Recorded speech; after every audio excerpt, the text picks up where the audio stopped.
This conference will now be recorded. You guys ready? Yeah. This is Ron. It's October the 19th, 2020. This is a special meeting of the Dayton Town Council.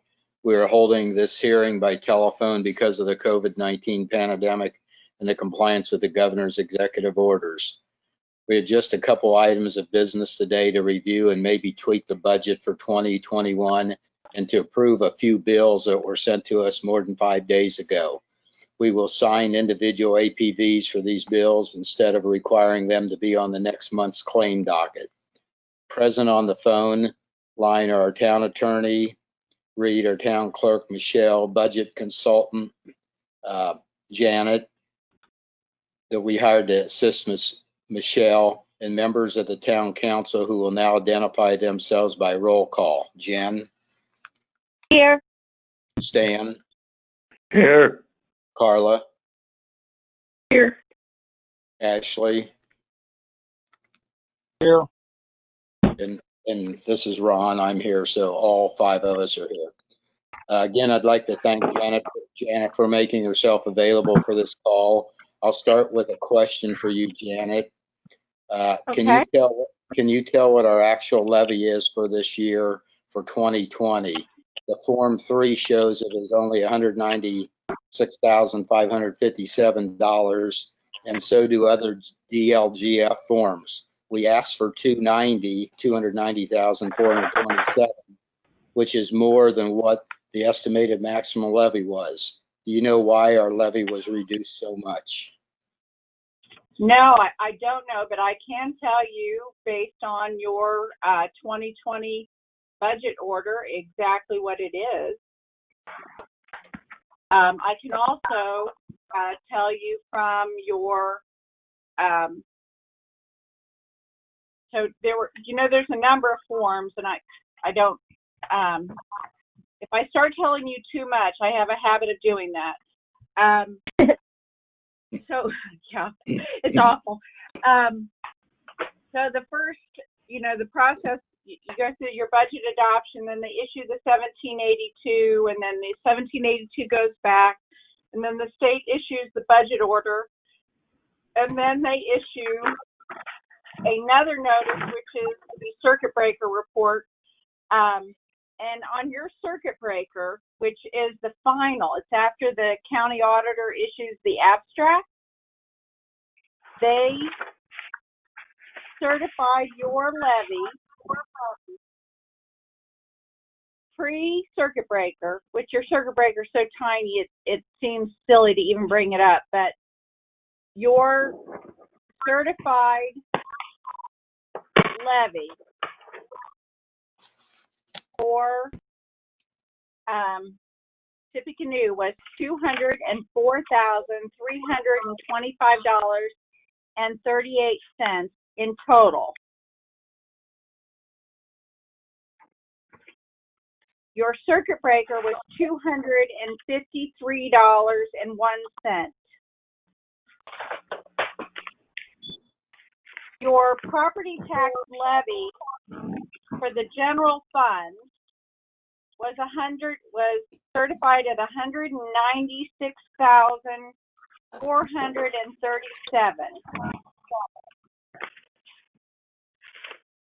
And the second page is not popping up, so I'm going to go pull it up.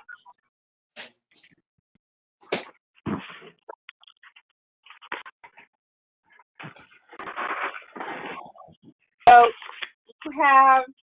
you levy funds for general fund, and you have a ordinance levying money for cum cap D. So I do note for the record that the approved levy is significantly lower than what I would have expected it to be based on your allowed levy for 20, let me pull that, for 2021, the maximum levy allowed starting for 2020 is reported in a maximum levy worksheet as 242,467. But there's already a bit of confusion because the July levy estimate is even less than the levy estimate that was published. So on your public notice of your proposed budget, the state indicated, and this is hard coded. I did not code this in. Your estimated civil maximum levy for 2021 is 260,543. So did I just pile on? Okay, Sorry. that's okay. Okay, thank you. I'll open the floor up to other council members. Anybody have any questions or comments or? I do have a question. This is Jen. Janet, I was just wondering, do towns ever practice accrual accounting? So like if No. Okay. No. So, and I say that very quickly because Indiana municipal government in Indiana is fund accounting and it's cash basis. The only time you might see accrual, meaning based on planned expenditures, encumbered obligations, is in the utility area, water and sewer, and electric. I sometimes see it there. Okay. Sorry, I know it's disappointing. They have their own manual. Because It's little. Okay. Yeah, I was just asking because we have bills that came in January, but they were actually from work performed in December, and so now they're showing as expenses now, like this year. Yes, and that's really hard. In order to plan for that, some units, if they were aware of the fact that those obligations existed, could encumber them, but they have to do that in December. And the encumbrance process requires that the bills be presented and like an old-fashioned purchase order be assigned to them. I say that because most units only use a claim form now, but Yeah. you can encumber any item that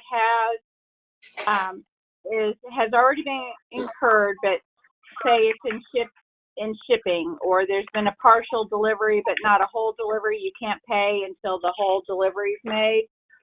Or an example I use often is you start a road project in October, the weather turns ugly, and it can't be completed until the spring. So to bridge the one fiscal year into the next fiscal year, you would simply issue an encumbrance. So it's modified accrual, if that helps. Yeah, that makes sense. I understand. I don't think it'll help you this year, but it certainly is something to consider for next year, or for this year going into next year. Thank you. You're welcome. I guess I can keep going if nobody else has anything. So I don't love this budget. I'm not super comfortable with it. I know that we have increased attorney fees and increased insurance, but this increases our budget more than $90,000 over the year before. And we didn't get any information about where we are with our spending.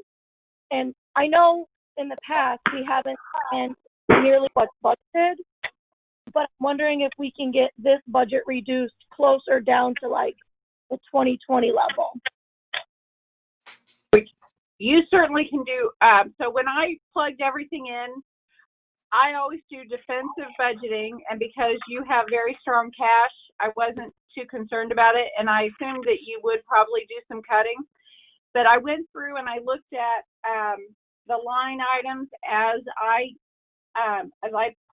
poked them in, and I just want to say, basically, I did that based on my experience. Of course, you don't, as long as you don't spend it, it never leaves. I did want to talk to you about the line items and the reasons for them being set where they were.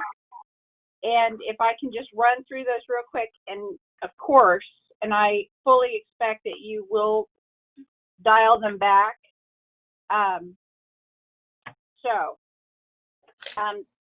The salary, so can I start with general fund, or would you like me to start with casino?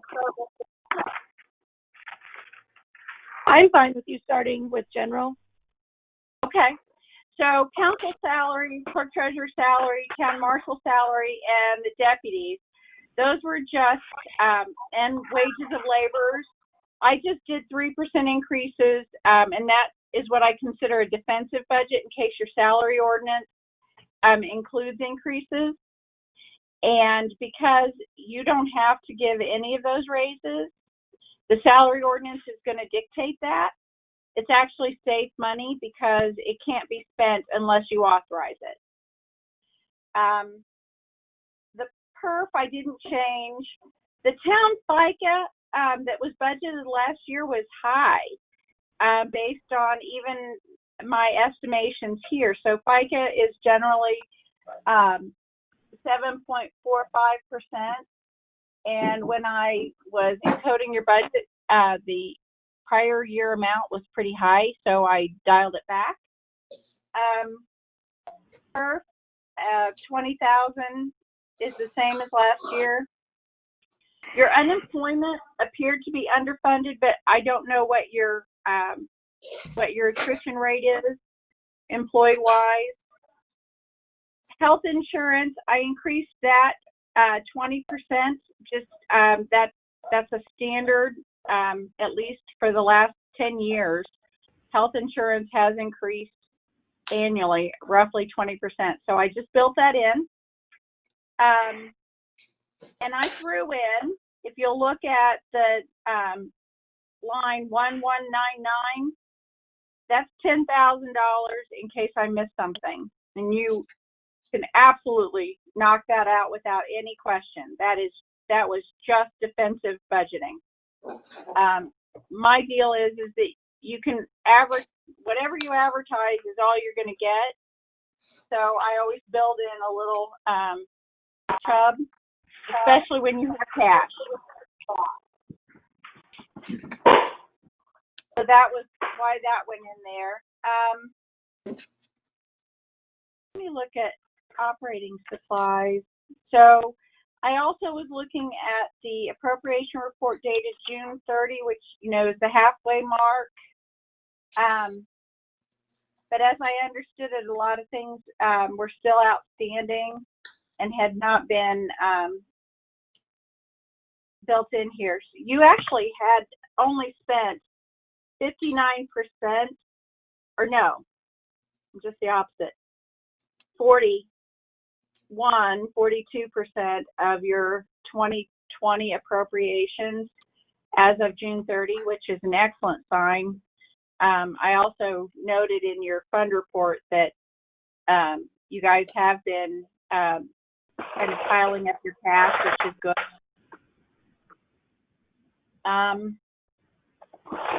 I don't see any reason why you couldn't roll back any of those lines.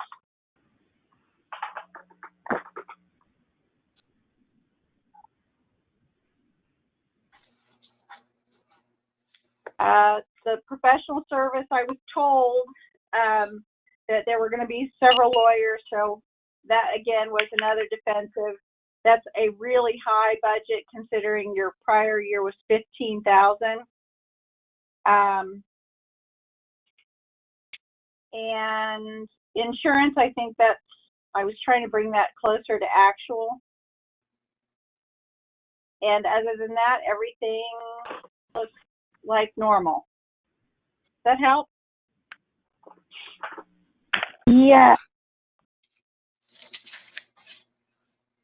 So, and I am, I can open up your gateway right now and start encoding the numbers that you want as well. I probably shouldn't do that, but if there's any line items that the council, and I don't know what your practice is, but traditionally in some other units I work with, they'll name a line item and they'll propose a dollar value, and then they'll vote by acclamation that line item should be reduced or increased. The trick is that we cannot exceed what we advertise, but you can lower everything. If you want to increase something like an area where you guys would have absolute control if something was paid out of it, so like a capital asset line, if all of the overages or what you consider exceptional were moved into like a 400 series that isn't spent without council direct authority, that's another option.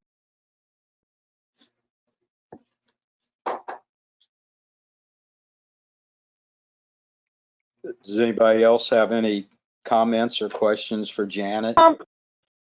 Just real quick, I might have misheard, but when you were talking about FICA, did you say 7.45%?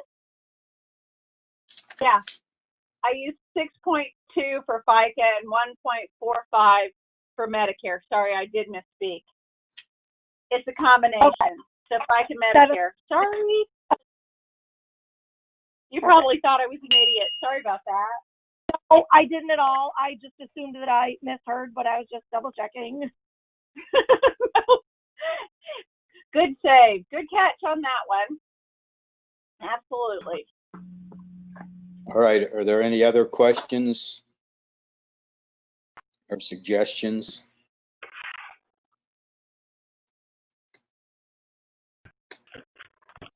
Ashley, Stan, Carla, any questions? I have none. Then Jen, do you want to see any changes, or you want to go with Janet Scott, Michelle Scott, or what would you like to do? I do have one other question, I guess. For the, I don't know, I guess I could wait on this question, but for the two, the public safety LOIT and the LECE, do those have to be budgeted? Yes. Actually, that's a really great question. So there's a misunderstanding in local government that unless an item is grants, so grants are easy. So if you get a grant for road improvements, like the body of the grant from like community crossing, it's appropriated by inference. You pass a resolution agreeing to apply for the grant. It's inferred that it's going to be used for reconstruction, resurfacing, or paving. And the matches that are transferred into it are also appropriated money. They're appropriated separately, but it's inferred that that grant for paving is going to be used for paving. It's specific. Another example I like to use is if I walked into the Dayton Town Hall and handed the clerk treasurer $200 and said, I want a red door put on Town Hall. And she brought that to the council, and the council agreed that a red door for Town Hall was like the greatest idea ever, and thanked me for my $200. You could go out and buy a red door, install it, and not have an appropriation. But if I walk in the door and I give you money and just say, you guys are so wonderful, I just really, I want to do something for town employees. So here's $200 for anything you want. You have to appropriate that $200 because the gift is not specific. And the larger answer is that anytime a town spends money in civil towns, it must be appropriated. You must have applied for and obtained permission to spend. That is not the case on enterprise.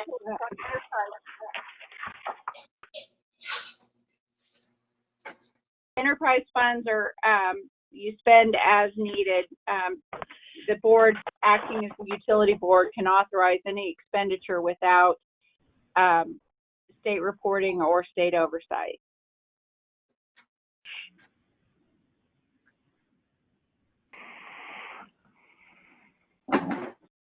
And LOAT money, just like edit money, can be used for any lawful governmental purpose. LOAT money is specific to public safety, so fire departments, police departments, juvenile detention facilities, that sort of thing. But it is inherently somewhat specific, but not specific enough to avoid appropriation.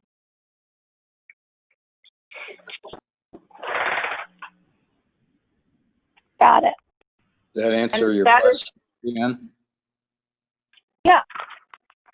And that's Okay. the same with at least the local option income or the continuing ed, because you can use that for so many different things to benefit a police department. It's just not specific enough.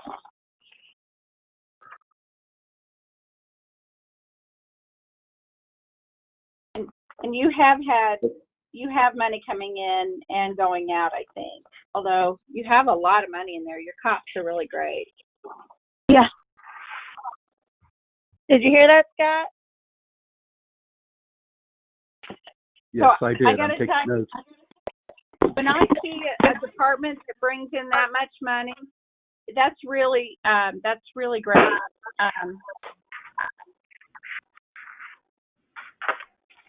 And you should invest it back into them. My editorial. Thank you. I'm taking notes. Feel free. Call me anytime. I'll give you some more tips. We can get you a red door, Scott. Okay, any other questions or discussion on this, or is this okay to go, or? It's just hard because we don't really have information from this year. Like, it's hard to make smart cuts without knowing everything. So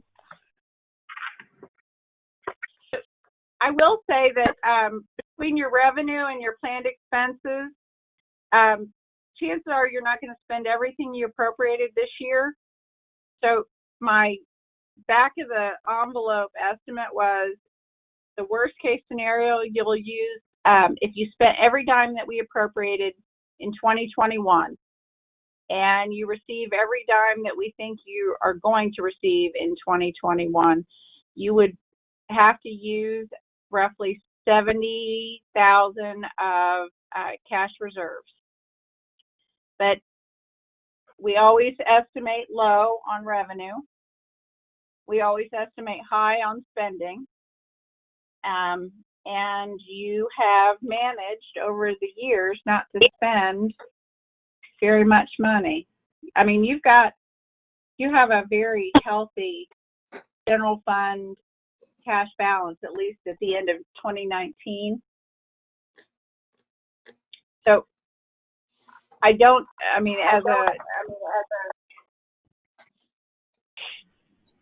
have other communities that are in no way, shape, or form would I ever say these things. But when I look at your budget, I feel very comfortable. I only have a couple things that I wish you would do, but they're not. It's not with your spending plan.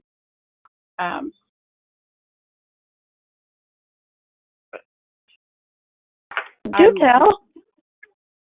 So, well, I'll just run through my list. So motor vehicle highway, I want you guys to remember that half of your distributions now, your gas tax distributions, are reserved for construction. So you're not going to have a problem right away in MVH, your street department, but at some point you may want to restructure. Not right away, but probably next year or the year after. Your laborers, you may want to move them into your general fund. Your labor costs for your street department are fairly low. I mean, you're budgeting $25,000 a year, so that gives you a window of time. But your gas tax distributions are they're going to run between 30 and 40,000. Actually, next year they're saying you're going to get 46,000. Half of that can only be used for construction. So that's going to become an issue as your balance, your cash balance drops. That's an issue, but it's not an immediate or an emergency problem. You have a couple of funds that probably the money should be transferred into the general fund. Your civil defense siren fund, I suspect that's dormant. It looks dormant.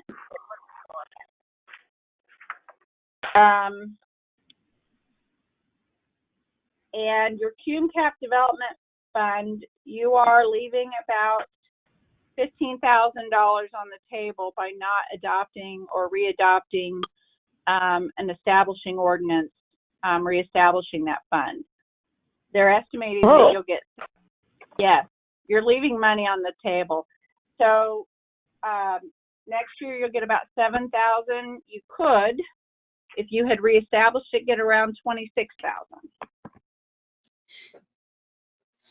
So, and I know that from the reports from your former financial advisors, they did recommend reestablishment as well.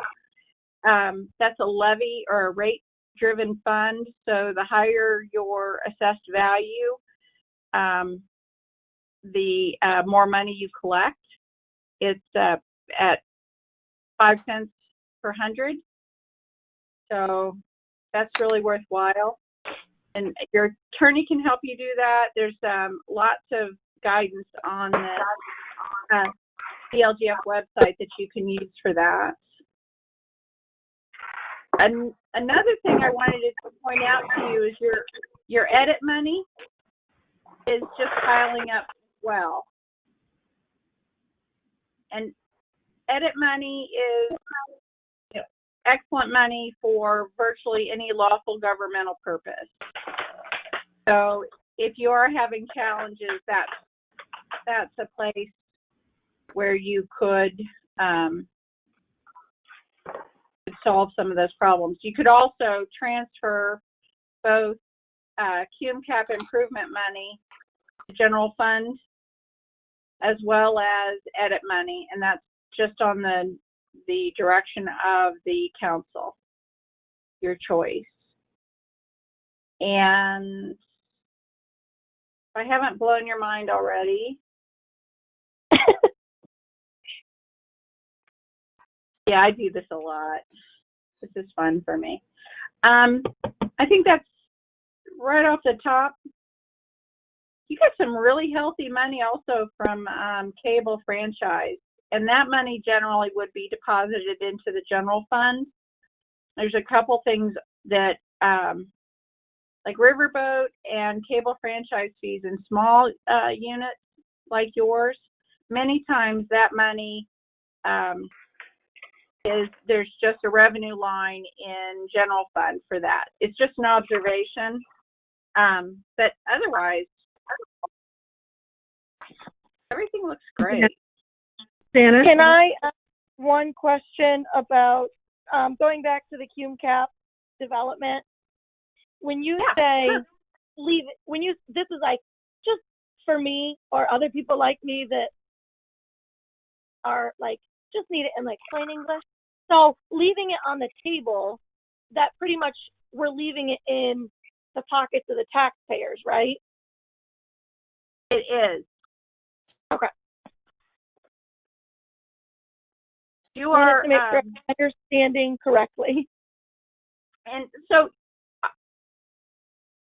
that is one of those funds that, because you have edit, so most people established CUME-CAP development funds before edit and LOIT funds were created. So the fact that so that's an excellent point, and I want to suggest that you could also let your CUME-CAP D lapse. The only reason I wouldn't is because edit and public safety LOIT were approved by the county, and what the county give us, they can take it away. And I have examples of communities where they have taken it away. So just something to keep in the back of your head. Okay. Janet, this is Carla. I have a question. I'm sorry, who is this? This is Carla. Hi, Carla. Great. Hi. So all of those recommendations that you just made, is that something you can just put in writing, and so the explanations that you gave, and because you did go pretty quickly, so to try to absorb all of that and understand everything, if that's something that you could put in writing and email to the council members, that would be very helpful, I think. I can. So I will say that I talk extemporaneously, so I will probably want to listen to the audio and figure out what I actually did tell you as opposed to what was running through my brain. But yes, absolutely. I'd be happy to do that for you. That would be great. I'm sure Jen would, or Michelle would be happy to get you the audio. Cool. That'll be great. This week will be a little rough. I'm still winding up with a couple of towns that are not yours, but others that are struggling. So starting tomorrow, I'm going to be really focusing on helping them find solutions to their issues. But so probably next week, I hope that's acceptable. Sounds good. It's a good idea, Carla. Okay. Thank you. Okay, great.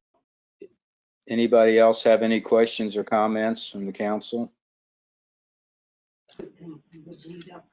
Okay, so everybody's pretty comfortable with this.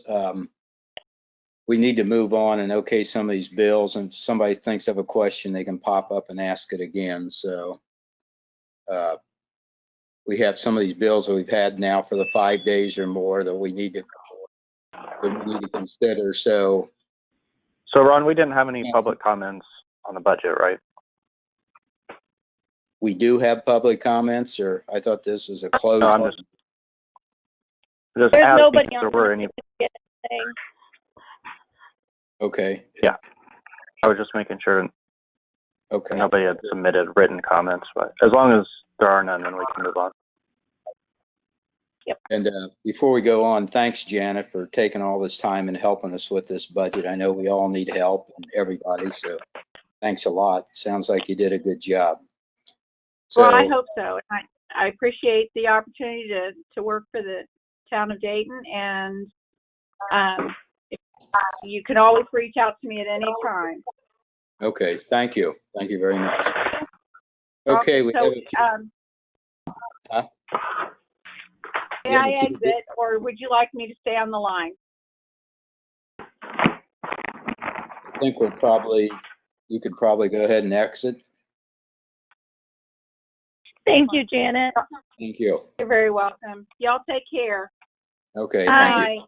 Bye. Bye. Okay, Jen, you want to start on some of these bills? I make a motion to approve 2 Alpha Business Technologies invoices dated 9/12 and 10/1, totaling $179.76. I second it. Okay, we have a motion by Jen and a second by Stan. We'll have a roll call vote. Jen, Yes. Carla, Yes. Stan, Yes. Ashley, Yes. and I vote yes, so the motion passes 5-0 to pay Alpha Business Technologies. I make a motion to approve the invoice from Blue 360 Media for $78.75.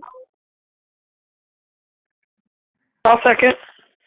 Okay, we have a motion for Blue 360 Media and by Jen and a second by Carla. We'll have a roll call vote. Jen, how do you vote?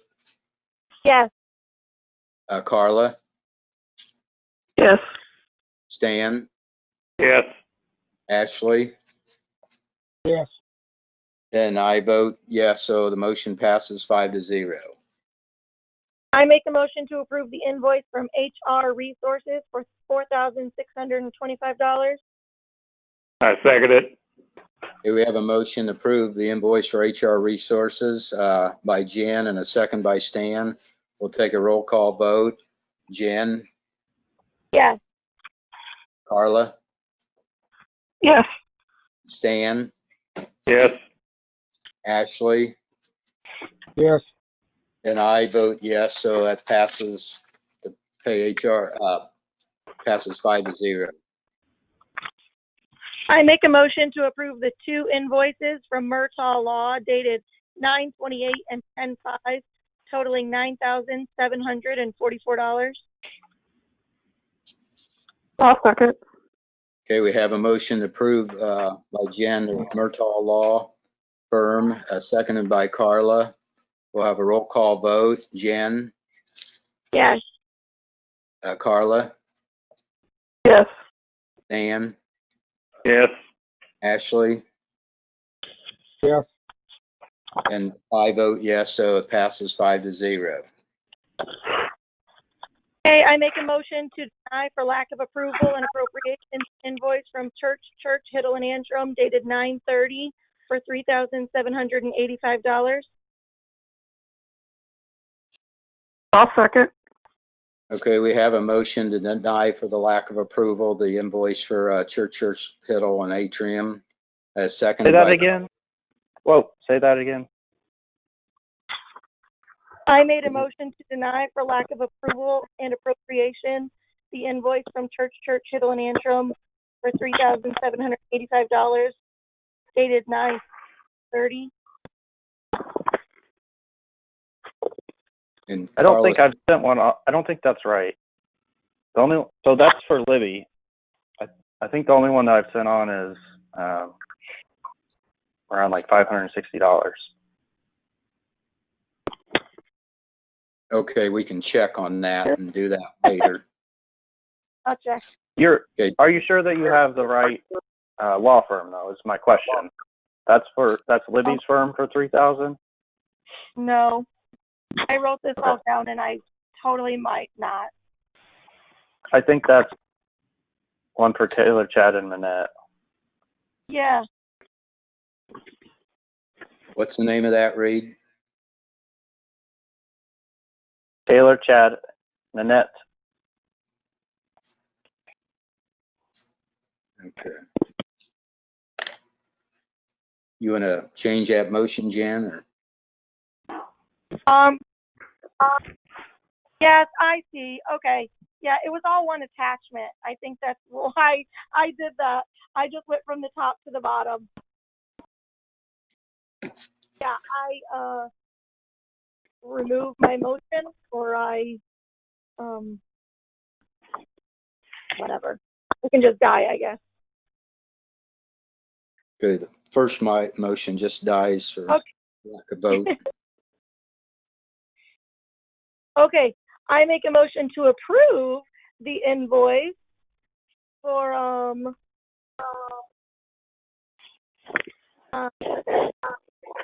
sorry, I have to look it up to make sure I have the right amount. Church, Hiddle, and Antrim. Yeah, for 500. I make a motion to approve the invoice from Church, Hiddle and Antrim for $642.50. I'll second it. Do we have a motion to approve the Church and Hiddle Natrim for what, $642.50 by Jen, and seconded by Carla? We'll take a roll call vote. How do you vote, Jen? Yes. Carla? Yes. Stan? Yes. Ashley? Yes. And Ron, I vote yes, so that passes 5-0. Okay. I make a motion to deny for lack of approval and appropriation the invoice from Taylor, Chad, Manette, Schneider, and Clutter PC for $922.10. I'll second. Okay, we have a motion to deny for lack of approval, appropriation for how much for Taylor, Chad, and somebody for 900, how much is that, Jen? $922.10. $922.10. And we have a second by Carla, Okay. so Just have a preliminary question. So has the full $1,200 already, that was appropriated, already been paid?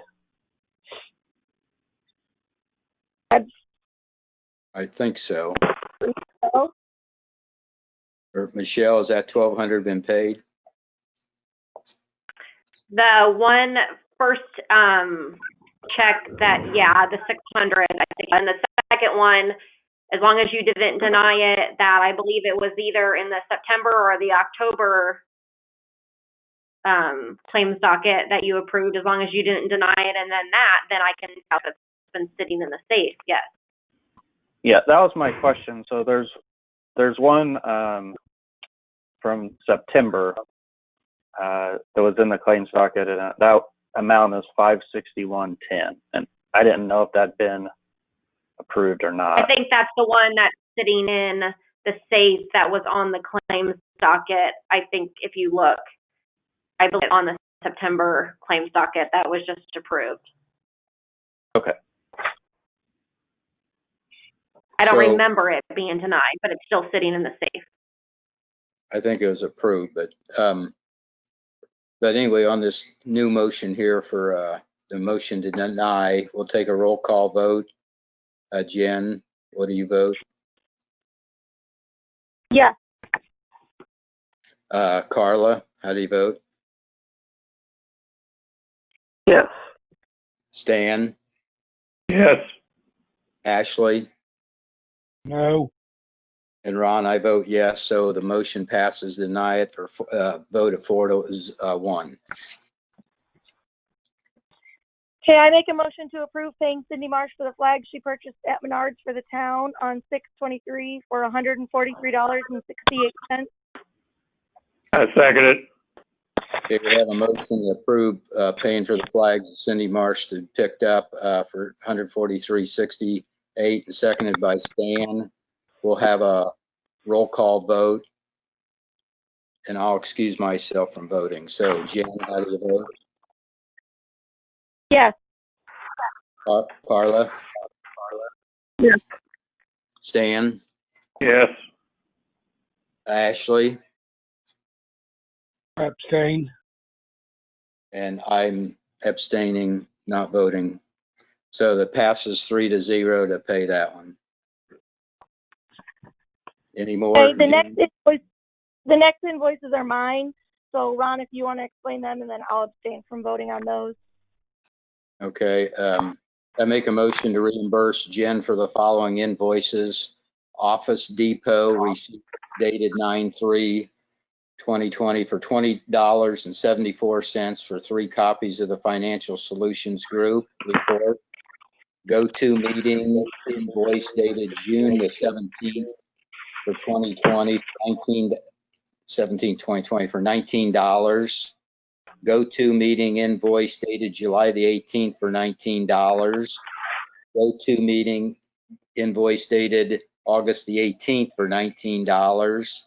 And a Dropbox receipt dated 8/14/2020 for $119.88. I'll second. Okay, we have a motion to approve those ones I just listed by Ron and a second by Carla. We'll take a roll call vote. Jen, or Carla, how do you vote? Oh, Okay, Carla, Yes. Stan, Yes. Ashley, Yes. Ron, yes, so the vote passes 4-0. Okay, any more, Jen? I don't have anything.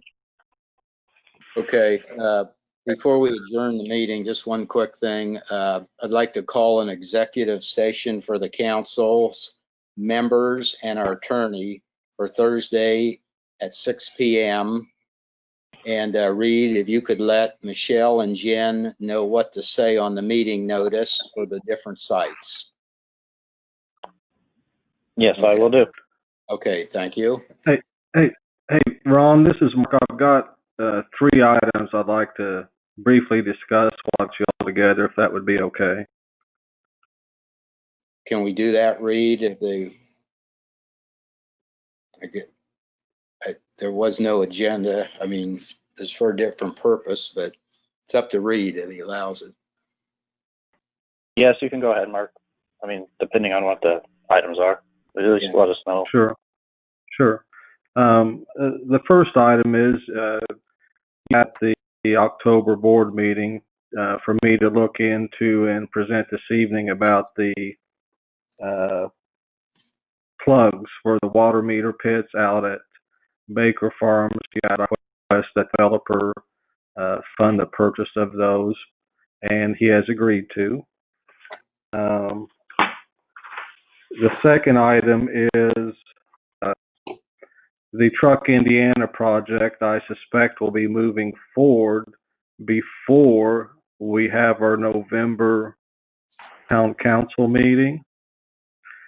And the project, just like the Baker Farms project, will require inspection services to be paid by the developer.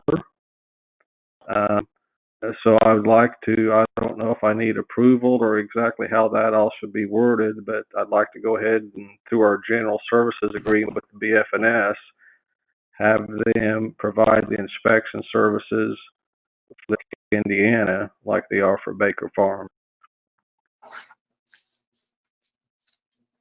Can we go ahead and make a motion on that, Reed? Yes. Okay, I make a motion to have hire BF&S to do the general service agreement for the Truck Indiana, like they do on the other businesses that come in town. I second it. Inspection services. Okay, we got a motion by Ron and a second by Ashley. We'll take a roll call vote. How do you vote, Jen? Yes. Carla? Yes. Stan? Yes. Ashley? Yes. And Ron, I vote yes, so that passes 5-0. Got some more stuff. The last, just one more item. Last item I have has to do more with the budget. I'm bringing up for your consideration, if you would increase my and Scott's monthly health care stipend from $350 to the previous $500. I expect to take a vote on it, but as you're working the budget, I thought now would be the time to make that request. It would involve an increase of $1,800 per year for myself and $1,800 a year for Scott to increase the monthly healthcare stipend to $500 from the current $350. So I just wanted to put that request. Okay, thank you. We'll take it under consideration. Okay, I think that was, thank you, Mark. Yeah. There being no other business before us. The meeting stands adjourned. Thank you, everybody.